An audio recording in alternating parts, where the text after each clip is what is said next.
los años 80, cuando Carlos Andrés Pérez, y le asignaron preparar una canción para el movimiento de las amas de casa.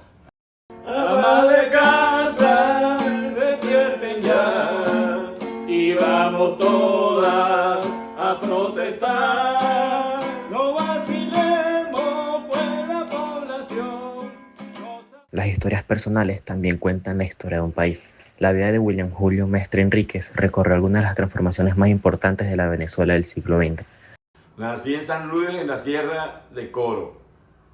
Estudié la primaria en Las Piedras, la península de Paraguaná, y allí vivía con mi mamá. Allá, como mi mamá era política, ella trabajaba contra Pérez Jiménez y escondíamos muchas cosas, muchos documentos en la arena, allá en Las Piedras.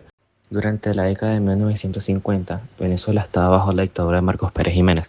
La familia de William vivió de cerca la actividad política. Después del cuarto grado me vine para Caracas a estudiar el bachillerato en la escuela, en el Liceo Rafael Urdaneta, que estaba ubicado en la Candelaria.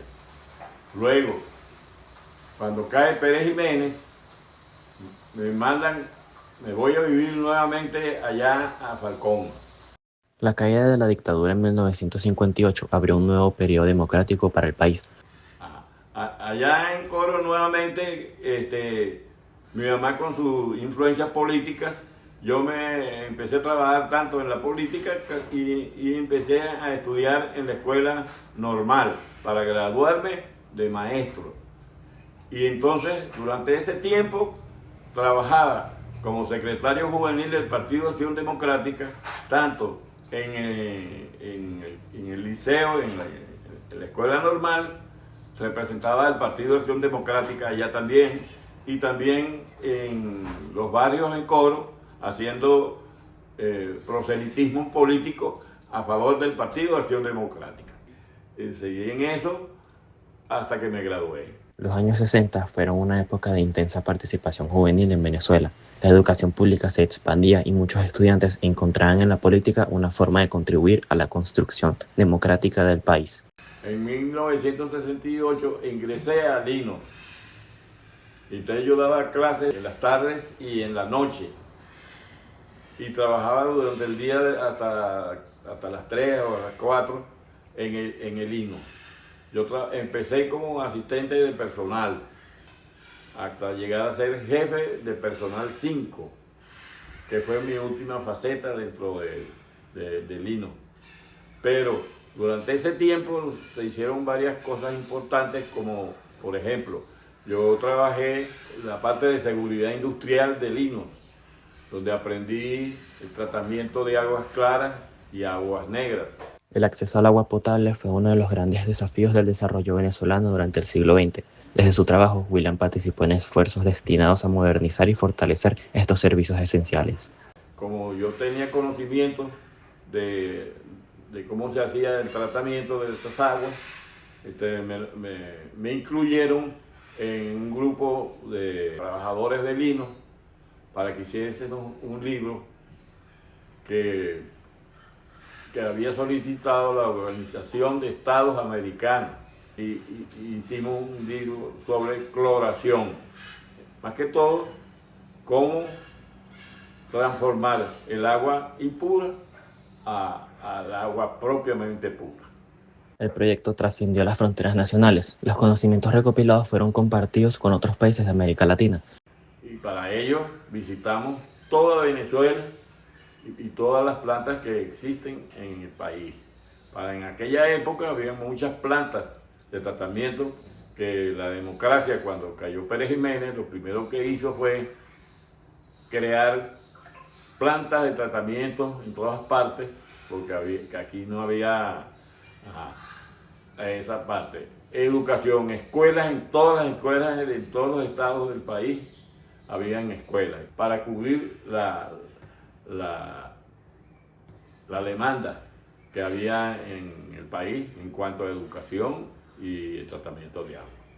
Hicimos ese libro y eso fue enviado a todos los países de Sudamérica y América Central. Bueno, mi esposo trabajaba mucho, eh, trabajaba en el lino y de ahí salía a trabajar en la escuela en la noche. Trabajaba de maestro, porque él es maestro normalista, pero me llegaba muy tarde y siempre llegaba con unas cervecitas. Las largas jornadas eran parte de su rutina. Entre el trabajo administrativo, la docencia y sus actividades musicales, el tiempo libre era escaso. Siempre recuerdo que cuando terminaban las clases, no había yo, hijo único, andaba yo siempre con mi papá, con mi mamá. Yo no tenía dónde quedarme en vacaciones. Las vacaciones eran agosto, septiembre, 2 meses en lo que, bueno, ¿qué hacemos con este muchacho? Me iba al trabajo de mi papá y de mi mamá. Cuando me iba al Lino con mi papá, pasaba 2 semanas seguidas yendo allá al Lino. Imagínate, de 8 a 5 de la tarde, yo en una oficina, mi papá trabajando, y yo qué hacía yo allá chiquitico, de 8 años, de 7 años. Yo agarraba papel de las oficinas de las impresoras, hacía una pelotica con el papel donde iban a imprimir, le ponía un poquito de tape y me ponía a jugar con esa pelotica, me ponía a jugar fútbol en un pasillo. Estábamos en la romería y empieza a correrse la voz que iba a llegar Carlos Andrés Pérez, que era el candidato en ese momento presidencial en los años 80. Y recuerdo que llegó Carlos Andrés y bueno, eso fue una locura, la gente corriendo a saludarlo, a acercarse a él.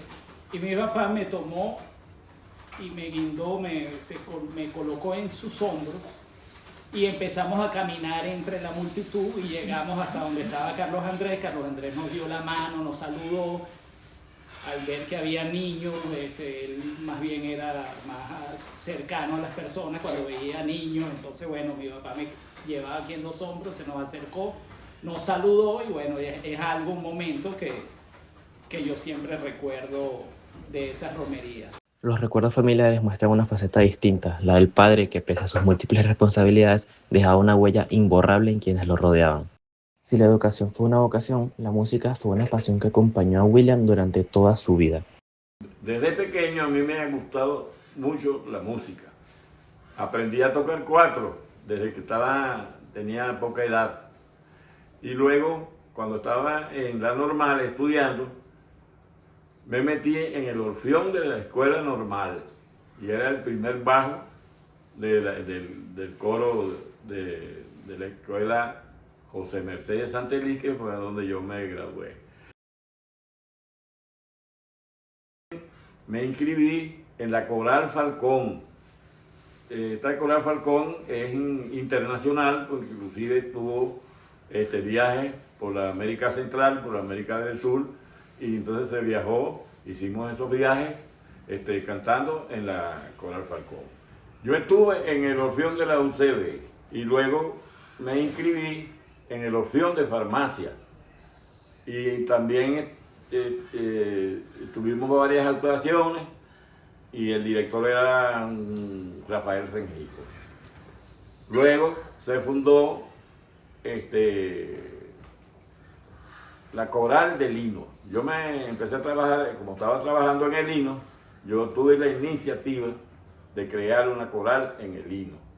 Entre ensayos, presentaciones y viajes, la música se convirtió en una forma de construir amistades, identidad y comunidad. Cuando vino una reacción, una revolución así como para cambiar el sistema de la administración pública, para pasar de Acción Democrática para COPEI. Entonces, y también vino, iban a poner a Hidro Capital. Y entonces no iba a existir el INE. Entonces mi jefe me preguntó, o nos preguntó a todos, que quién quiere ser jubilado. Levanten la mano quien se quiere jubilar. El primero que levantó la mano fui yo. Tras décadas de trabajo, William inició una nueva etapa de lejos de la administración pública. Luego que me jubilan, entonces yo me puse a dar clases en las escuelas y conseguí en varias escuelas suplencias por un año. En una conseguí una suplencia por un año. También me puse a dar clases de 4, clases de música, teoría y solfeo y de 4. Y también yo tenía un pequeño carrito y hacía carreras de taxi. Continuó enseñando música, compartiendo conocimientos y buscando nuevas formas de mantenerse activo. La historia de William Julio Mestre Enríquez refleja el compromiso de una generación con la educación, el trabajo y la cultura, un legado que hoy permanece en su familia y en quienes compartieron parte de su camino. La luna en el sendero me iluminaba, al fondo del caño se reflejaba, recordando tus ojos que me miraban, de aquella nota triste.